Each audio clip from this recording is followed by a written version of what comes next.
पण होती ज्यावेळी करावी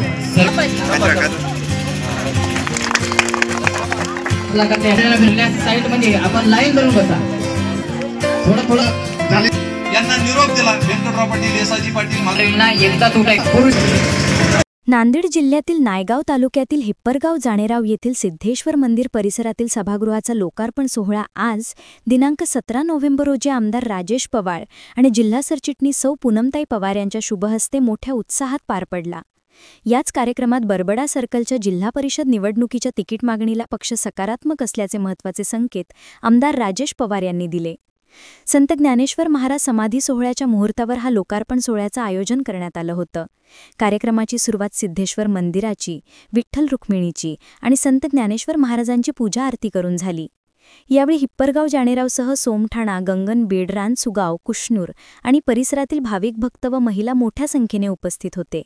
व्यासपीठावर आमदार राजेश पवार, भाजपच्या जिल्हा सरचिटणीस पूनमताई पवार, माननीय तालुकाध्यक्ष दत्ता पाटील ढगे, नायगाव तालुका भाजपाध्यक्ष बालाजी मंदेवाड, दक्षिण तालुकाध्यक्ष श्रीहरी देशमुख नरंगलकर, मारुतराव ढगे यांच्यासह अनेक पदाधिकारी उपस्थित होते। सध्या बरबडा सर्कलमध्ये भावी जिल्हा परिषद सदस्य म्हणून लोकचर्चेत असलेल्या पूनमताई पवार यांच्या वतीने महिलांना साडी वाटपाचा कार्यक्रम घेण्यात आला। त्यांच्या जिल्हा परिषद सदस्य तिकिटाबद्दल आमदार राजेश पवार यांनी सभासदांना माहिती देताना सांगितले की पक्षाकडे अनेकांनी ही मागणी केली असून पूनमताई पवार यांच्या जिल्हा परिषद सदस्य तिकिटाच्या लोकमागणीला पक्ष सकारात्मक आहे। आज मला अतिशय आनंद होत आहे। या ठिकाणी आमच्या या भागातलं हिप्परगावातील प्रसिद्ध असलेले धार्मिक स्थळ सिद्धेश्वर मंदिर या ठिकाणी गावकऱ्यांची अनेक वर्षापासूनची मागणी अनेक लोकप्रतिनिधींकडे करत होते की या ठिकाणी वेगवेगळे धार्मिक कार्यक्रम होतात, अनेक सभा मंडप राहावं आणि मला आनंद आहे की माझ्या हातून हे शुभ कार्य घडलं आणि आज या ठिकाणी भव्य दिव्य असं सभा मंडपाचं लोकार्पण सोहळा पार पडलाय।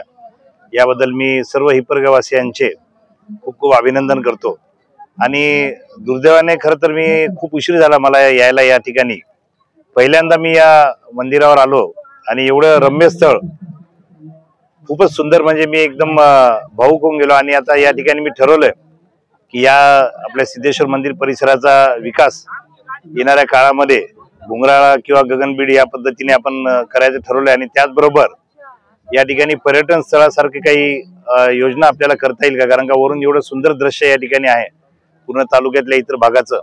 येणाऱ्या काळामध्ये या मंदिर परिसराचा सगळा चेहरा मोहरा बदलून टाकायचं मी या ठिकाणी ठरवलेलं आहे। बरबडा सर्कलमध्ये ताईंना तिकीट द्यावे अशी जनतेतून मागणी होते, त्या संदर्भात जनतेतून मागणी होत आहे, माझ्याही कानावर आलं, परंतु भारतीय जनता पक्षामध्ये दुसरेही काही इच्छुक उमेदवारी असतील या सगळ्यांचा सर्वे होईल। पक्ष स्वतःही वरच्या स्तरावर करतात, जिल्हा स्तरावर आपण सर्वे करत असतो। ही जी भावना लोकांची, नागरिकांची या बरबडा सर्कलमधील सर्वेमध्ये पण जर ताईच्या बाजूने दिसली तर नक्कीच पक्ष त्याबाबत सकारात्मक निर्णय घेईल। यावेळी आमदार राजेश पवार यांनी सोमठाणा गावासह परिसरातील अनेक गावांची तहान भागविणारा आणि जवळपास 450 ते 500 एकर शेतीला पाण्याची सोय करून देणारा साठवण तलाव प्रकल्प मार्गी लावल्याचा उल्लेख केला।